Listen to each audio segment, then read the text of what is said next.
Fire. You look great. Thanks. I feel like you're lying. Take two. Let's go. I did the screen up and nothing happened for a minute. I got scared. Hi everybody.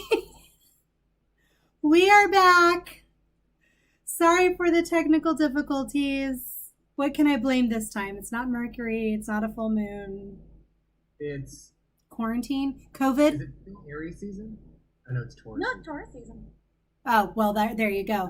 Taurus. Yeah, that was the answer. When the sun is in Taurus, I tell ya. Oh yeah. No offense, Tauri out there watching. We love you, Mina. Love you, Mina. All right, I just now realized I may not know any Tauruses. So if you're a Taurus, please message me so I know that. Glory? Who? Glory's a Taurus. No, she's not a Taurus. Yes, she is. Also, I think Lindsay might be. What month is this? Today, so. Oh, well, there you go. Happy birthday, Lindsay. Happy birthday, Lindsay Palmer. I'm going to call her as soon as we get off of here. How exciting. Well, then it can't be that the sun is in Taurus. I don't know what it is then. Anywho, we're back now. It's working. We're all fine. We're here. We're here with Kelsey Weinstein, who is the CEO and artistic director of Little Renegade Productions. And they're doing their next show, Gruesome Playground Injuries. And Kelsey, before we started having all these tech difficulties, you were giving us a brief synopsis of what in the world the show is about, because as I'm showing our audience right now, this is what I am showing, a picture of Dylan with blood dripping down his face. Yes. What? What is happening? What's going on? What is this show? So basically, Gruesome Playground Injuries is a play that takes place over the course of 30 years. So we meet these people at the age of 8 and we follow their stories until the age of 38. And the story jumps around like ahead 15 years, back 5 years, and we see them at different points in their lives. And their relationship kind of always they tend to cross paths during extremely unfortunate circumstances.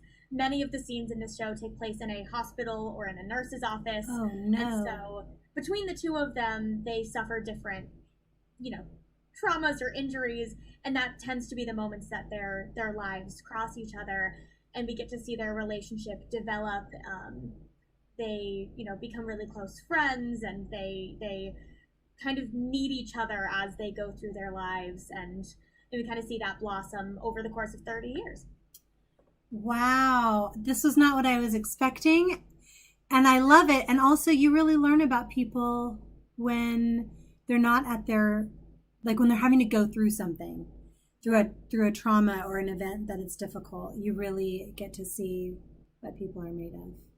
Yeah, they truly bond over pain almost throughout their lives. For Doug, who's played by Dylan LaRock, who's another Kentwood friend. So his character tends to be a bit more physical pain, as you can tell from the eye injury. And for Kayleen, who I'm playing, it's a lot more emotional pain that she deals with. So. Oh, wow. So I have an acting question for you. How was it having to jump between different periods in time in their life? Because I know that there's a scene where they're 6 years old, I think. And so how was it having to jump between those? So part of the benefit of blocking and rehearsing this for camera was that in the rehearsal process, we started to rehearse chronologically. So since the show takes place out of order, we actually starting at the age of 8, then 13, and then 18, and going through it that way. So it gave us a really good understanding of them growing up and how they change over time. So then when we jumbled everything back up to the show order, we had a much better understanding. And it was really interesting. You start figuring out who this person is as an 8-year-old, and you figure out who they are until they're almost 40, and you get really into their minds and who they are, because you see them at so many different points. And part of the interesting acting challenge for both Dylan and I was, how do you realistically convey ages that are so different from each other, and the most fun was playing the really younger ages, because you just got to play and be silly, and the acting style was just so different because, you know, a lot of the show does have some serious and dark and emotional sections to it, but playing an 8-year-old, we kind of just got to be silly and have fun with it. So, and why I love this. And why did you choose this show to do as your next show for the company? I'm very picky when it comes to the shows that I pick, and this is our third show of our very first season. And so I kind of got to, in setting up our first season, I really wanted to be specific in the types of stories that we're telling. And I really fell in love with this show because of how it's very, like, it has its whimsical moments. There's situations that don't happen to people on a day-to-day basis. At one point, you know, Dylan's character is, you know, the very first scene, he's in the nurse's office because he rode his bike off of the school roof and, you know, of course, hurt himself. So the situations tend to be really dramatic and, you know, kind of out there, but the interactions between these two people are so genuine and real. And going through this process, I think that everyone can find some sort of relation between one of these two people, or even just relate it to a relationship in their own life of that person who is constantly, you're coming back to. The timing is never quite right, but they really do need each other throughout a huge chunk of their lives, whether they like it or not. And so I fell in love with this show because it's a super interesting way of telling the story, of having it jump, and it takes place over such a long period of time. And just the writing is so beautiful, and even though it's very whimsical, it's also very genuine and real. When did you first hear about this show? I heard about it a couple of years ago, but as I was picking shows for the season, I remembered this piece because I wanted to start, of course, with She Kills Monsters was a different adventure. There was like 13 people in that cast, but it was over a Zoom platform. As I was wanting to do a smaller filmed production, I was like, it would be perfect to do a show with a cast of 2. That's kind of perfect. And I actually was reminded of this show as we were planning for our senior showcase, and a couple of students had brought in scenes from this show, and I was like, God, I forgot how good this is. And so I brought the project to Dylan, and I said, I think that you would be really good in this show. I'll find another actor for you, but I want you to read it and see what you think, because I wasn't planning on being in it. And Dylan said, hey, can you read it with me so I can get an understanding of it? And once we read it together that first time, we were like, okay, we want to do this together. I love that. This is the plan. So yeah, I remembered it like as I was planning stuff without the intention of being in this show. But after reading it with Dylan, it just made sense.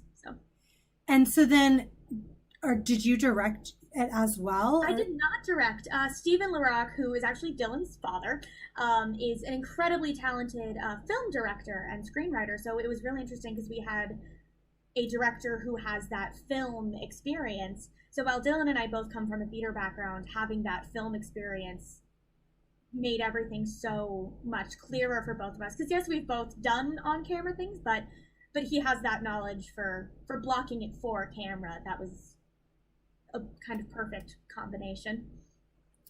Well, that brings me to the next thing that I wanted to talk about, which is this hybrid between theater and film. And I know, Kelsey, we spoke a little bit about this. You started Little Renegades Productions as a theater production company.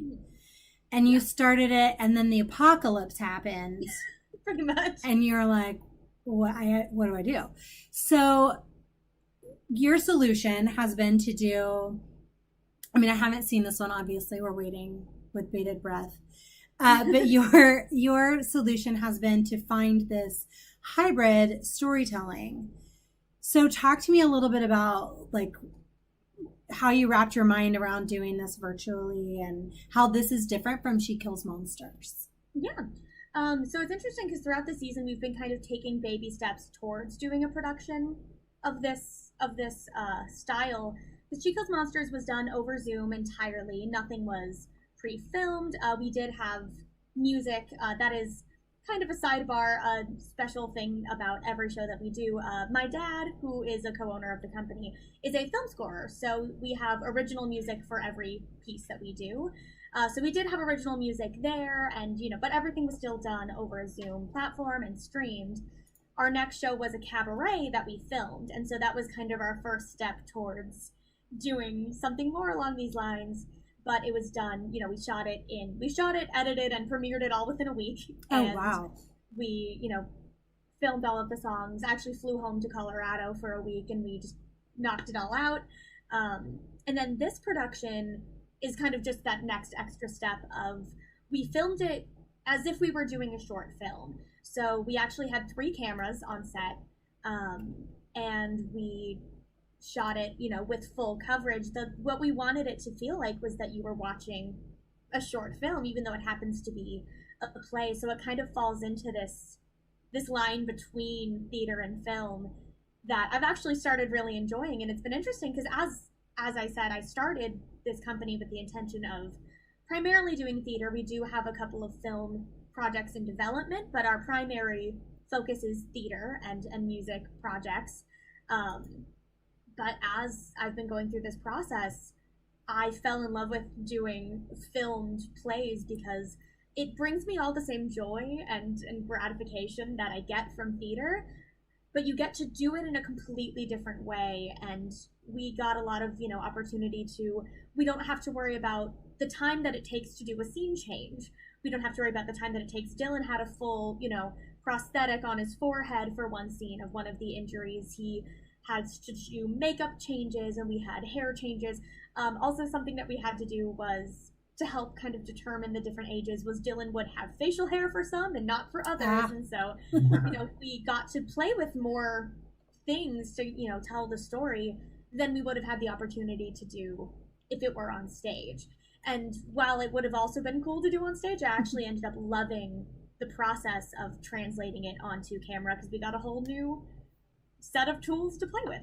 And so how is this different from then just doing a film? Yeah, what's interesting with doing it this way and it not just being a film was we shot it in a black box theater. So Sam has heard me say this phrase a million times, is we kind of describe it as filming in a void where there's no light hitting the walls and there's no like actual set. And so the benefit to doing a filmed play was, rather than, if we were to do a short film, I would have wanted to do things on location, gotten something like a room that looked like a nurse's office or a hospital. There's some scenes that take place outside. There's, all of these different locations. But with the knowledge that it is a play, you kind of get that extra suspension of disbelief that you don't get with film.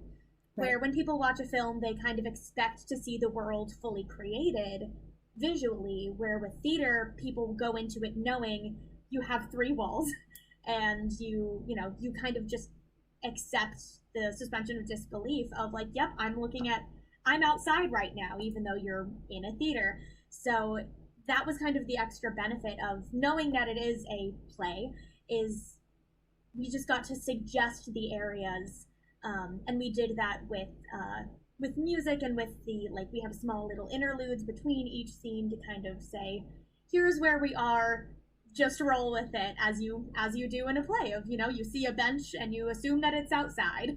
And that's it. It's kind of that happy little blend between the two of, you get the filmed experience of getting to see close-ups of, of the emotions that are being portrayed, and you get to switch between the 2 actors rather than just one wide view as you get on stage, but with suspension of disbelief. So that works out.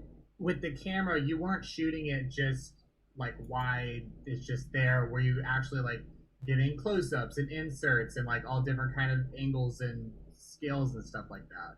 Yeah, so we were really, really lucky to have 3 high quality cameras, called in some favors. And so we would start with, kind of wider shots. We would start with the master, and since we had 2 extra cameras going in over the shoulder for the most part. And that was the other fun of filming it was, you would only do a chunk of the scene in that one setup. You would go back to a certain place. So emotionally we had to rehearse it slightly differently to prepare ourselves to, you're going to be doing the same scene several more times. You'll be jumping back to points where on stage you would do the whole show once. Right. So we kind of had to prepare to emotionally be ready for that. We actually started towards the end, rather than doing full runs of the shows, we would run the show in the shooting schedule so that we would know where we needed to be emotionally for all of these different sections.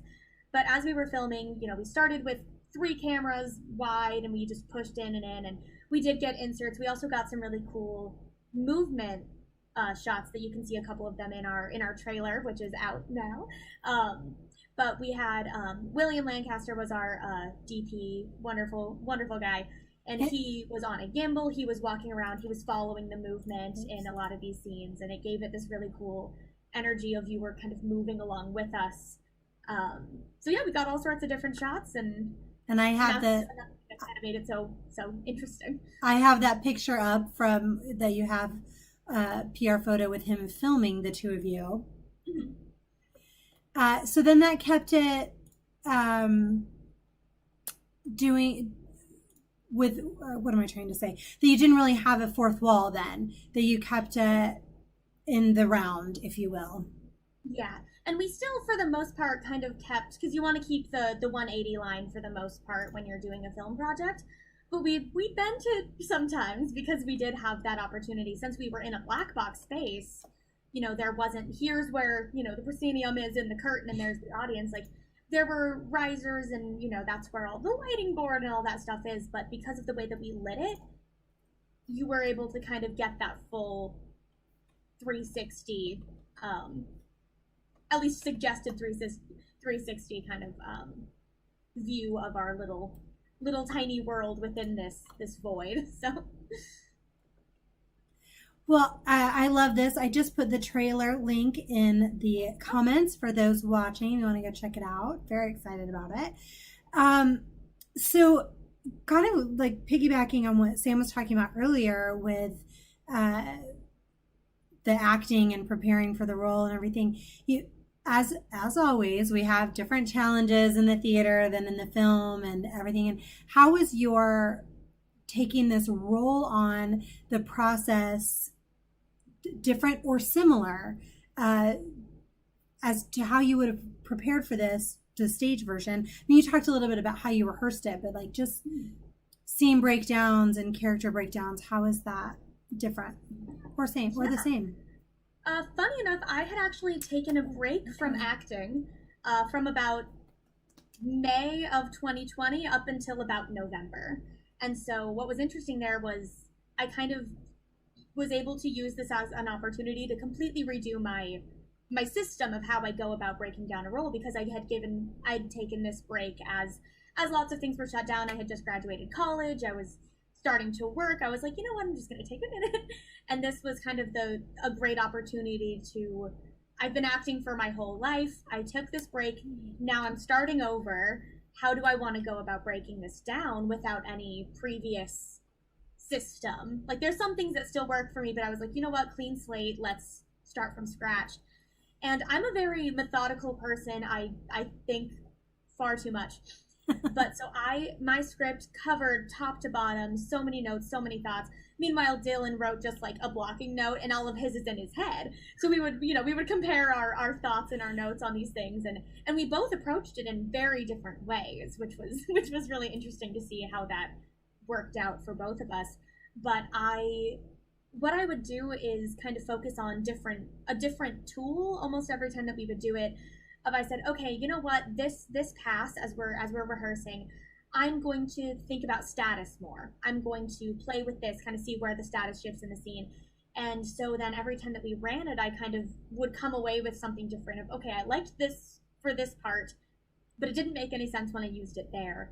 And then I would go, I actually have I have a notebook, like just a lined notebook where I would actually write out every scene, which was 8 scenes, so it took me a long time, but I wrote out all of the lines so that I had more room to fill in, what's the thought that came to my head before I said this? What am I thinking as he's saying this to me? what am I expecting him to say back? And I just kind of got to play with all of these things. And I was also very lucky to be in an acting class with the wonderful Krista Flanagan, who I adore. Shout out to my acting teacher.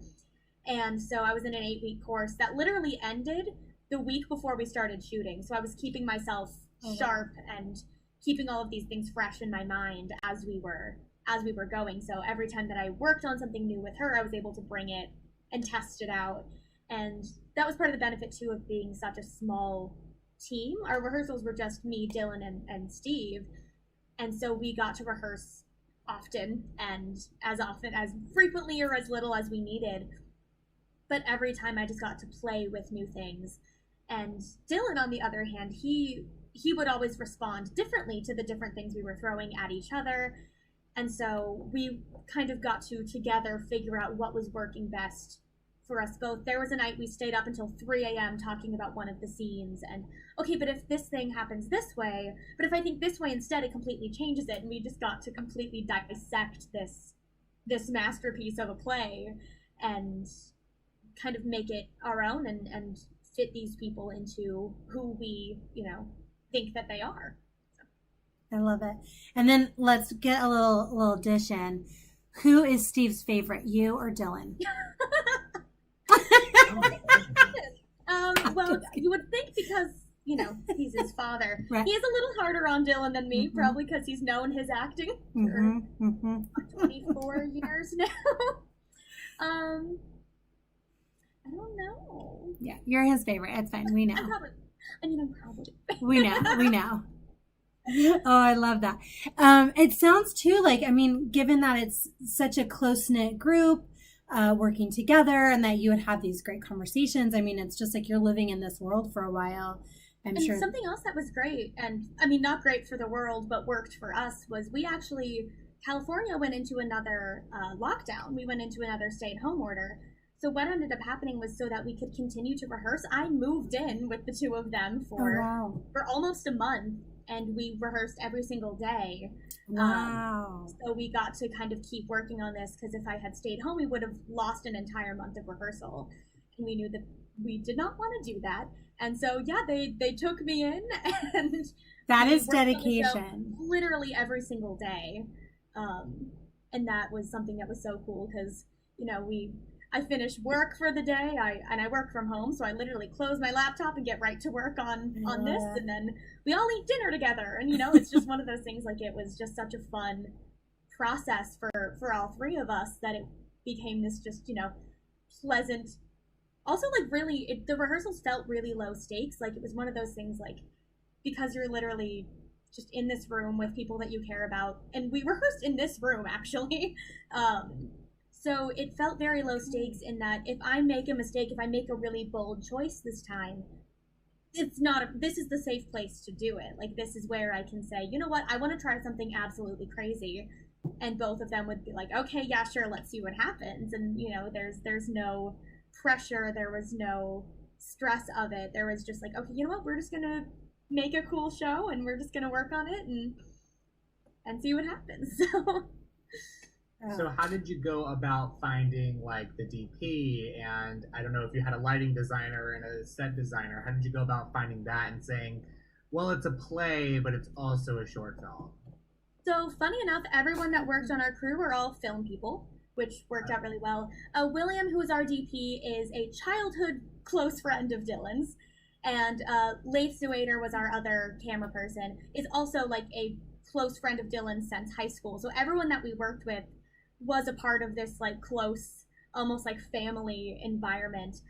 Dylan did all of the props and costumes, and my dad is the scorer, his dad is the director. Like, it was all very close and within this little circle of people who already know each other and care about each other. So every time we were on set, it was a completely safe, happy space.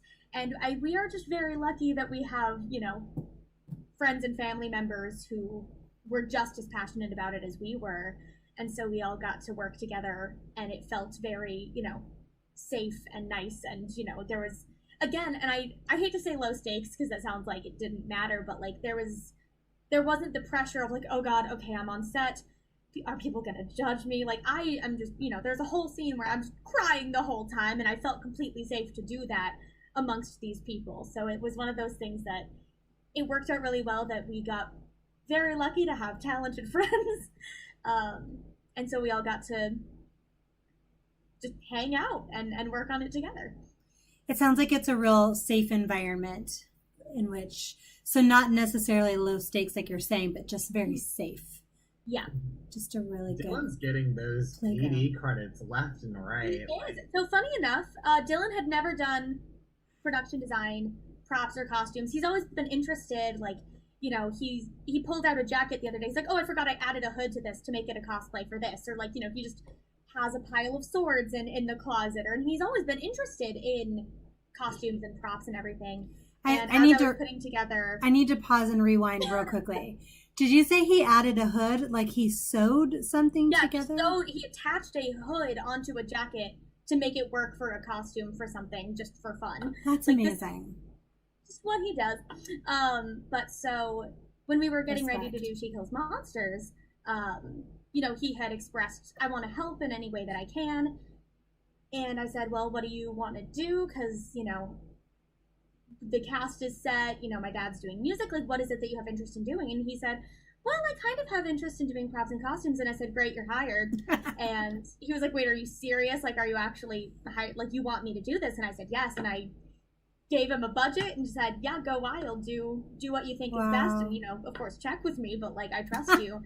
And She Kills Monsters looked great. Sam in his wizard costume, I will never get that image out of my mind. He looked amazing. But, he ended up really enjoying it, and he did a great job. And then Sam brought him on as a PD for his short film, and so... Yeah, I was like, well, he did a great job on She Kills Monsters, so let me do, PD for my short. And it looked so good. I was so excited. So it ended up working out. I think this is one of the things that theater kids really get, especially when you grow up in theater that is community based, is that you learn to do everything because you have to. Yeah, and then that all of that. Exactly. And so then that like translates to anywhere we go, sometimes to our detriment. Like I know when I'm on professional sets, it's like I will have the instinct to want to help or to move, and it's like you have to just be there. Yeah. Don't touch anything unless it is yours and the time to move it. I need to move my chair 2 inches. Let me stand up to move so that production can come in and move the chair. And then I sit back down. It's so weird. But yeah, it's just, I think something that's just built in us that we learn to do all the trades. We're kind of used to just saying, oh, something needs to happen. Great, I'll do it. Yeah. Sometimes to our detriment, but I think that, in the long run, we've all developed, I think it's a good skill. No, yes. I went up to you, Kelsey, literally yesterday and was like, do you need a stage manager? I don't have anything to do this summer. So. Do it. So. Sam, you don't have anything to do this summer? This summer? No, I have no plans this summer so far. Well, now you have one plan. So he's stage managing and then also writing 2 thesis projects. But no big deal. No big deal. That's irrelevant. No big deal. It's fine. I've got this. So this sounds like this wonderful experience. Like it's just, it sounds like an actor and director dream, the safe environment, everybody's there, easy access, you're all working together. What were the challenges? What was difficult? Anything? I was thinking it's clearly is going way too well. I know. What happened? Horrible that happened. Was Crafty awful? What was going on? Well, funny enough, the first challenge was we were actually supposed to open in February. Oh. We were supposed to shoot in January and open in February. And that was right around the second stay-at-home order. And so we had already gotten confirmation with the theater. We shot at the Broadwater Theater, which is a beautiful, beautiful space. That's my friend's theater. Oh, really? Oh, it was beautiful. We loved working with them. Our entire experience with them was phenomenal. Yay. But so, yeah, and I want to work with them again. They were, fantastic. Shout out to Sacred Fools, Broadwater, Pedro. Well, yeah, and how we ended up there was Joanna did a show there. And so we had been contacting a few different spaces, but that was how we ended up at that one. But so that was our first interesting thing, is we've actually rearranged the dates about 3 times just because the world said no. Right. So we were supposed to and we started rehearsing the show in November, and we didn't actually end up shooting until the first week of March. Wow. So it was one of those things that we had to keep, rearranging certain things, and also finding a theater at first was a bit of a difficult process, just to find the space to do what we needed to do that was affordable and that would all work out. We had to rearrange a few different things with setting up our crew, and we started with 1 camera, then we had 3 cameras, then we had 2 cameras, and we ended up with 3. And so there was just kind of all of these different little hiccups along the way, but luckily we were able to, none of them were detrimental to the project. The biggest thing was just having to rearrange when these things were happening. Actually, the way that it ended up working out was, so we were in limbo with the Broadwater for a minute as we were trying to make sure that it would be safe to go in and film. So they said, okay, we are, you're probably good to go. You can probably shoot in February. And we said, great. That didn't work out because the world was still on fire. Yeah. And then basically the last week of February, they said, you can come in next week or the week after. So we said, the week after, let's take a minute. Yeah. So then the second we got that email, we said it's go time. And so we had been rehearsing the show, but focusing more on the performance and focusing more on all these things. But the second we got that confirmation of, oh, we're filming in a minute, okay, great. It was time to, reorganize all the costumes and talk about the order again of the shooting schedule. And so the second we got that email, we said, all right, we're doing it. Let's go. And how many days did you shoot? So we had the theater for 5 days, and we finished a day early, which is kind of unheard of. Wow. That was magical. But we ended up going in on that last day. There was one shot that Steve had the idea of getting that was actually from our first day. We shot the last, 2 of the last scenes of the show. And he had this idea for a shot from the very, very last scene. He was like, okay, if it's possible, if we have time to go back and reset up for this shot, I want to get this shot. So we had an entire day, and that day we went in, got that one shot, and then loaded out. And I'm really glad we got that one shot because it's beautiful. Actually, if you watch the trailer, it is the very last piece that you see in the trailer. We went in that one day, and it was funny because Dylan had already shaved. So he had already shaved his beard off, so thank God the shot was from the back of his head, so you couldn't tell. Oh, wow. I'm gonna look for that shot specifically. Please do. But I love this little director's cut commentary behind the scenes, so we'll know that was shot on the last day. We around some things. Oh, we had to base our schedule around Dylan's facial hair. So what better way to schedule a film shoot? 38 awesome. years old and then being 8 years old, and so we had to say, okay, for these 2 scenes he'll have a beard and then maybe stubble here. We had to work around. The funniest thing that actually ended up happening in trying to pass us as children for a minute was, since Dylan had ridden his bike off of the roof, he mentions that there's grit and dirt in his hands. And so we had the idea of getting an insert shot. We had, grit and dirt in his hands. We did this shot a few times. We got a few good ones. The second we finish, our DP says, those are the hairiest arms I've ever seen on an 8-year-old. And so we said, cool, so now we know we will not be using this shot. That's awesome. Because he's, a 24-year-old person. He doesn't, we don't look exactly like 8-year-olds, but that's the also suspension of disbelief you get with theater. Right, because if this were a film, you would have had children who looked just like you. Mm-hmm. Yeah, we wouldn't have been able to play every right. age if this was, a short film. But that's another element of suspension of disbelief is you can say, yep, cool, those are 2 8-year-old children, and then yes, those are 13-year-old children, and then now they're 38. Even though both of us are in our early 20s, but we, the way that we dress and the way that we, our demeanor changes. And so that's another perk of it being a play. So Katniss, well, I have two things. First, Glory sent a bunch of hearts and is saying hello to you. Oh, yay, hi. She loves you. She's very happy to see you. I love Glory. Katniss has two questions, very important questions. One, how can we see the show? She will not stop asking me. That's true. So how can we see the show? So the show, you have two different options for seeing the show. On May 27th, we have a streamed performance at 7 o'clock, which is a scheduled performance of the show, followed by a talkback, actually, with myself, Dylan, Steve, my dad, Eric, for talking about the music, and our DP, William.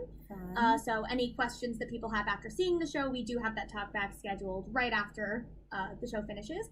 And then starting midnight that night, so from May 27th through May 30th, the show is available video on demand, so you can watch it at any time that your heart desires, so within that chunk of time. So the way that works is it's kind of like Amazon, like if you buy a movie on Amazon or Amazon Prime, once you buy it, you have 48 hours to watch it. So even if you get a ticket on the very last day, you still get that window. That 48 hours. To view it. That's great. And that's at littlerenegadeproductions.com?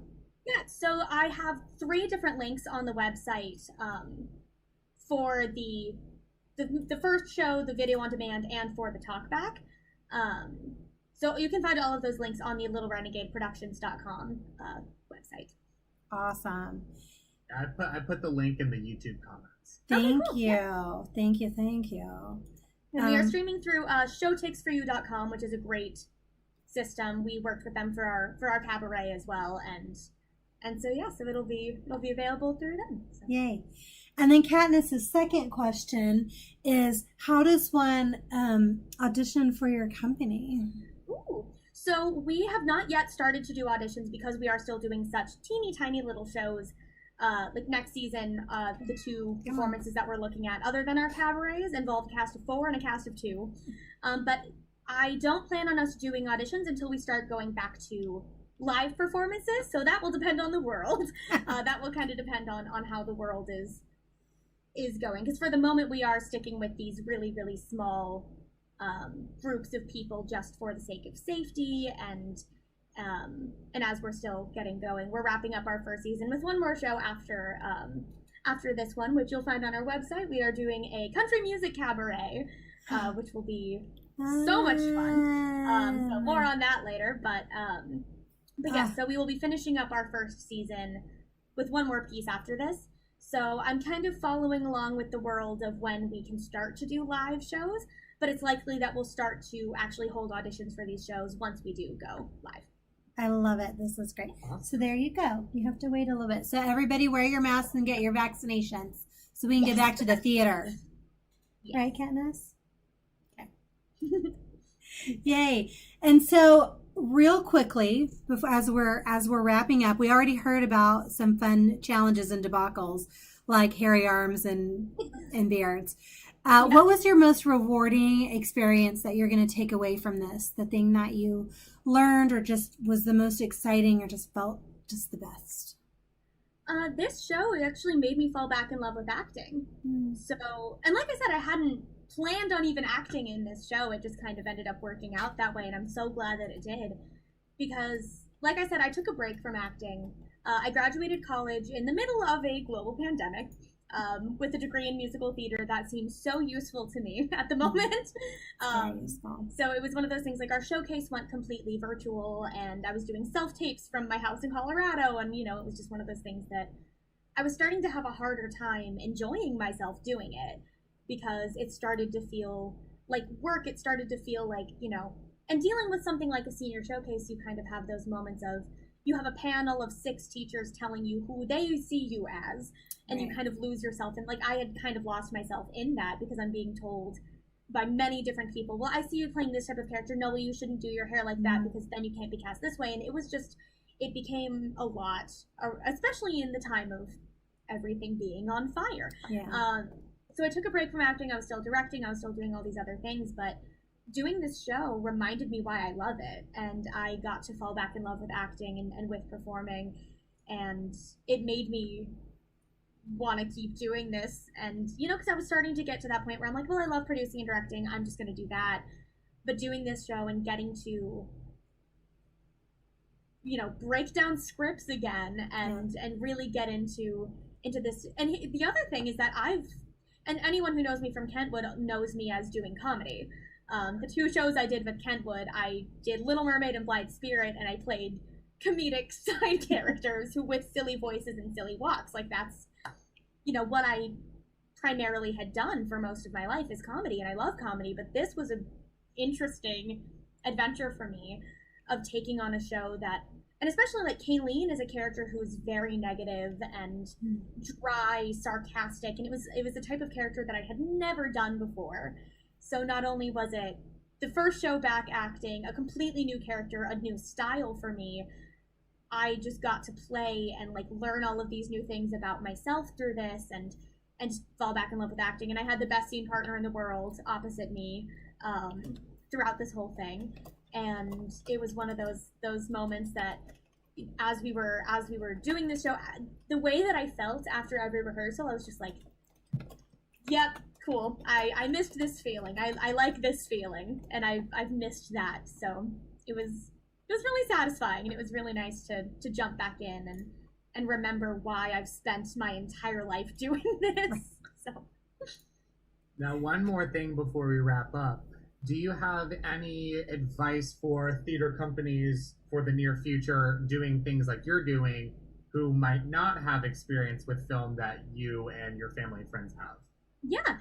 So the biggest thing for a theater company that is switching to doing something on a filmed platform or on a virtual platform is invest as much time and energy as you do into putting on a show as you do into filming a project. Because you could block it beautifully, you could light it beautifully, but if you don't film it well, all of that could be lost. So, and here's the thing is you don't have to do it alone.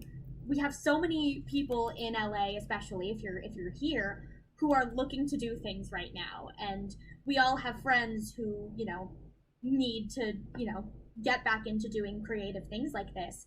So even just a conversation, if you have a friend, even if it's a friend of a friend who happens to be a DP or a director, like, sit down, talk to people. There's so much to learn about doing film. I had never done film until I moved to California 5 years ago, and my world completely changed. I had no idea what I was getting myself into, and so I'm so grateful to have had any sort of knowledge about how to do anything on camera before I started doing things like this. So the biggest advice I have is you kind of have to split your view of your project as, yes, it's theater, but no, it's not, in a way. Yeah. So, and that has its benefits and downsides of, you know, the energy is going to be different without an audience, of course. Yeah. That's something that, you know, there's nothing like being on stage in front of an audience. There's nothing like you get from that energy from an audience. But your world opens up in how you can block things, in the way that you can do things, because you have 360, because you have time to set up shots, and it's not, you know, how much can I move in a 30-second quick change and set change. So you kind of have to like set yourself up for, yes, I'm doing a play, yes, I'm doing a musical, but I'm also creating a short film, and you have to plan accordingly for that side as well. I love that. Spend the energy, give as much time, but then also, like, we can't try and stay so strict in our theater. Yeah. And that was a big thing for me too, is I've done theater since I was 5 years old, is the first time that I started doing theater. And I was very purist. I was very like, no, like, we need to do things like it's a play, but you kind of can at a certain point. But also it's beautiful in a way because you get to change how you do it and play with things that you would never play with.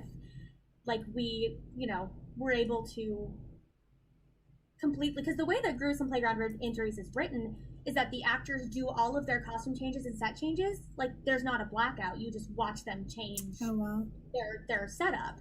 But for us, we were like, okay, we actually have the time to completely rearrange the set. We have time for Dylan to change his makeup, and we have time to, you know, and emotionally it helped us a lot as well, because we got to get ourselves into the place we needed to be, you know, rather than in a 30-second time period while you're also focusing on, okay, I need to change my shoes and I need to do this. Like, there's perks of both, So it's about kind of finding the good sides of both, and not like, oh, but it's not that there is an audience. Oh, but we have to figure out lighting differently. Like, if you focus on the good sides of both, you'll end up happier in the process. And that's the thing too, like, especially as we move into our next project of doing a country music cabaret, we're like, how do we recreate this energy without an audience? And like, those are the challenges that you start to deal with, but the rewards of it is all of the extra tools you get to play with, and you kind of get to take your storytelling to a different level. So. Mm-hmm. That's great. One of the things too that I'm hearing you've mentioned a few times, and it's bringing a great reminder, which is we don't want to get caught up in what is right. Like, there's not a right way. This is just the way you're telling it now. And you've got your options, and it's fun to play with. And the next time we tell a story, maybe in a different way. So we're not necessarily saying goodbye to theater. We're not changing the way we do film. This is just another way. Another way of storytelling. This combination is that you kind of get to play with what's technically right or wrong from both sides. Yeah. And, the way that I direct, the way that I, do things will change when we go back to live theater, but I'm also going to take the elements that I've learned from doing film things, into that, and vice versa as we have a film project in development, that we kind of are taking the things that we've learned from doing theater, and you kind of get to, the way that you do things is going to change, but it's not for the worse, and it's not permanent, because things are always going to be changing. So. Mm-hmm. Yeah. And I think that's good. I think that it's good, because we've been, and as you can see in the Broadway community, there's a lot of changes being made finally, and it's things are changing for better. And I think that, for both film and theater, in a weird way, while it's been, awful that, everyone's been out of work and everyone is, having to navigate this new system, we get to refresh how we do it. And that's been kind of the joy of coming back to it, is that you're coming back at it with a different mindset, with some different creative ways of doing things. Like, I've seen some really cool creative ways that people have been doing theater. I just watched a puppet production of Urinetown a few weeks ago, because people are getting creative, and I think that's great. So I'm sorry, why didn't you? I know. I'm like, what? Yeah. We're gonna hear all about that in a moment. Well, thank you all so much. Thank you, Kelsey, for joining us and giving us the lowdown. Everybody, make sure and go to Little Renegade Productions. Make sure and watch this show streaming. I'm going to put up the information one more time. May 27th, and then video on demand from the 28th through the 30th. Love it. So you can catch it streaming with a Q&A afterwards, and then video on demand. Make sure and visit and subscribe to them so that you can find out what's going on all the time. And we will see you next weekend for Mother's Day, where we're going to have special moms on to talk about raising kids in theater and why that saved their children. Yes, my mom is coming on. She's going to talk about why theater is such a great blessing. Is this like the 4th time she's been on the show? She's only been on once. Really? Oh, I thought we need to have her on more. Is what I'm saying. Yeah, I mean, what I'm hearing is you would like to okay, Katniss, really? Katniss agrees. Katniss thinks Mom needs to be on more. So we'll see. So we're going to have her on next week. So you'll get your wish. So thank you, everyone. Have a wonderful week, and we will see you next Sunday. Bye. Bye.